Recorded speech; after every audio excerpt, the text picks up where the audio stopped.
right. Well, good afternoon, everybody, and I appreciate you being here. It's great to be here. It's great to talk to some of the incredible people that we have, both at the local level, the Texas state level, and also, of course, our federal border patrol, who are doing so many good things to keep us safe. And I have some bad news and some good news. And the bad news is that because of what Joe Biden did at the southern border for 4 years, we had record increases in migrant crime, in fentanyl deaths, and in just floods and floods of people who shouldn't be in our country who came into the United States of America. We also have a number of ways in which the cartels became more advanced, better war fighters, because Joe Biden opened up the American southern border and allowed the cartels to turn it into their playground. Now, that's the bad news.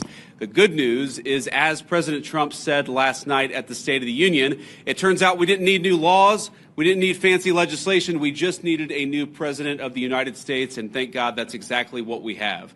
And I will say that the most heartening message that I take away from my visit here at the Texas border is that the number of Border Patrol agents who have come up to me and said thank you, or said because of this, we've cut the number of border crossings from 1,500 a day to 30 a day. Or the people who have come up and said we've seen a reduction, an 85% of the number of people who are dying at the American southern border. And every single day that we continue to keep this border safe, that means less migrant crime, that means less fentanyl coming into our communities, that means more safety and security for the people of the United States of America. And of course, we know the border problem, the border crisis under Biden's administration was a national crisis, but it acutely affected the communities right here. And I've already heard heartbreaking stories of people who are still picking up the pieces, local mayors who are still dealing with the budgetary consequences of what the Joe Biden administration allowed to happen at the American southern border. And that, too,